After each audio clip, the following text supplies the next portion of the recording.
এই মুহূর্তের বড় বিগ ব্রেকিং নিউজ, ভারত তথা পশ্চিমবঙ্গে চালু হলো সিএএ অর্থাৎ সিটিজেন অ্যামেন্ডমেন্ট অ্যাক্ট। এই সিএএটা কি?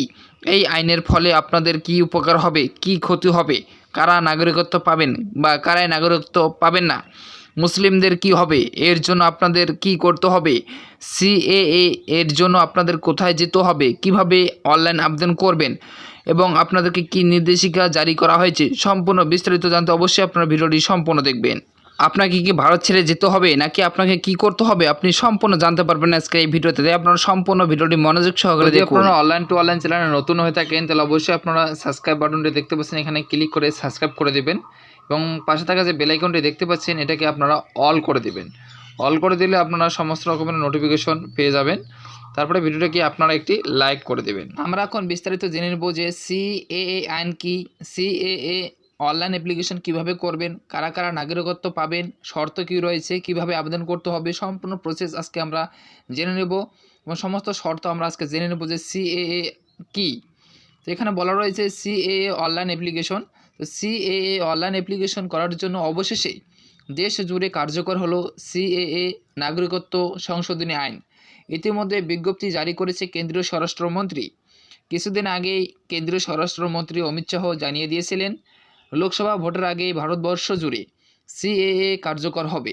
2019 সালের বিজ্ঞপ্তি প্রকাশ করা হয়েছিল এবং এটি আইনে পরিণত হয়েছিল। কেন্দ্রীয় স্বরাষ্ট্রমন্ত্রী অবশ্য বারবার বলেছেন কারো নাগরিকত্ব কেড়ে নেওয়ার জন্য এই আইনটি তৈরি করা হয়নি, এই আইনটি নাগরিকত্ব দেওয়ার জন্য তৈরি করা হয়েছে। তবুও আমজনতার মনে নানান প্রশ্ন বা সংশয় ঘুরপাক খাচ্ছে। আজকের এই প্রতিবেদনে আমরা এই সিএএ আইন সম্পর্কে বিস্তারিত জানব, কিভাবে আবেদন করতে হবে, শর্ত কী রয়েছে। তো সিএএটি কি? তো সিএএ হচ্ছে 2019 সালে সিএএ সংসদে পাশ হয়েছিল এবং তা আইনেও পরিণত হয়েছে। সিএএ আইনে বলা হয়েছে 2014 সালের মধ্যে পাকিস্তান, আফগানিস্তান কিংবা বাংলাদেশ থেকে যে সকল হিন্দু, খ্রিস্টান, বৌদ্ধ, জৈন, শিখ এবং পারসিরা ভারতে চলে এসেছে এবং তাদেরকে ভারতের নাগরিকত্ব দেওয়া হবে। এখানে একটি প্রশ্ন জেগে থাকে যে বলা রয়েছে যে সকল হিন্দু, খ্রিস্টান, বৌদ্ধ, জৈন, শিখ এবং পারসিরা, এখানে মুসলিমদের কথা বলা হয়নি। তবে মুসলিমদের ক্ষেত্রে আইন কী রয়েছে তো সেটার একটু প্রশ্ন রয়েছে, কিন্তু আমরা আজকে প্রতিবেদনের সমস্ত কিছু জেনে নেব। তো আপনারা সমস্ত ভিডিওটি মনোযোগ সহকারে দেখবেন।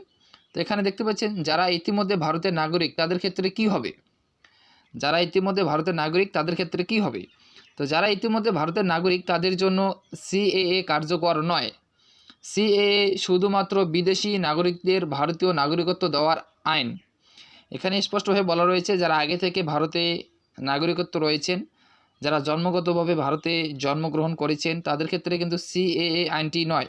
ঠিক আছে, তাদেরকে সিএএ আইনের কার্যকরী পড়তে হবে না। তারা হিন্দু হোক বা মুসলিম হোক বা বৌদ্ধ হোক, খ্রিস্টান হোক, আপনি যেই ধর্মের হন না কেন আপনাকে এখানে কিচ্ছু করতে হবে না। ঠিক আছে, যদি আপনি ভারতে জন্মগতভাবে নাগরিকত্ব হয়ে থাকেন তাহলে আপনাকে এখানে কিচ্ছু করতে হবে না। ঠিক আছে, তো এখানে আপনাদের বলা রয়েছে সিএএ শুধুমাত্র বিদেশি নাগরিকদের ভারতীয় নাগরিকত্ব দেওয়ার জন্য এই আইনটি তৈরি করা হয়েছে।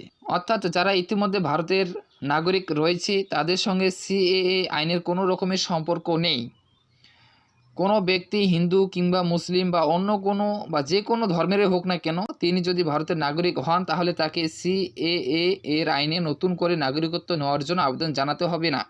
এবং সিএএ এর জন্য কোথায় আবেদন করতে হবে, ধরুন আপনি 2014 সালের পরে এসেছেন বা আগে এসেছেন, তাহলে আপনি সিএএ এর জন্য অর্থাৎ নাগরিকত্বের জন্য কোথায় আবেদন করতে হবে বা আপনি কোথায় আবেদন করবেন। তা আপনারা এখানে দেখতে পাচ্ছেন যে সিএএ এর জন্য আবেদনকারীদের অনলাইনে আবেদন করতে হবে। ভারতের অর্থাৎ ভারত সরকার নির্দিষ্ট একটি ওয়েবসাইট খুলেছে, সেই ওয়েবসাইটের আবেদন জানাতে হবে। ওয়েবসাইটের লিঙ্ক এই প্রতিবেদনের নিচেই দেওয়া রয়েছে, অর্থাৎ ওয়েবসাইটের লিঙ্ক কিন্তু আপনারা আমার ভিডিও ডেসক্রিপশন বক্সে পেয়ে যাবেন।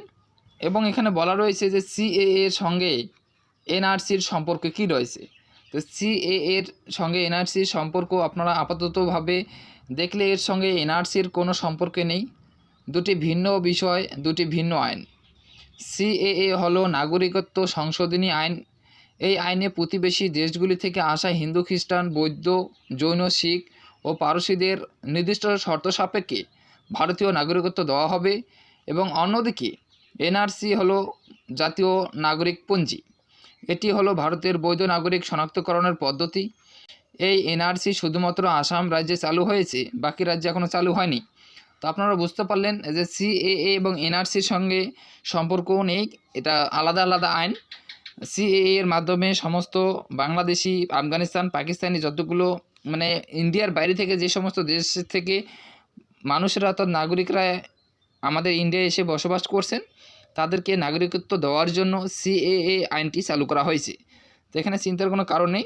তো আপনারা সমস্ত বিস্তারিত জানবেন এই চ্যানেলে, আপনারা অবশ্যই চ্যানেলটিকে সাবস্ক্রাইব করে পাশে থাকবেন। এবং সিএএ এর অফিসিয়াল ওয়েবসাইটে গিয়ে আপনারা ভারতের নাগরিকত্ব কীভাবে আবেদন করবেন বা কীভাবে অ্যাপ্লিকেশন করবেন সেই ভিডিও পাওয়ার জন্য অবশ্যই চ্যানেলটিকে সাবস্ক্রাইব করবেন, পাশে থাকবেন। সকলকে জানাই অসংখ্য ধন্যবাদ।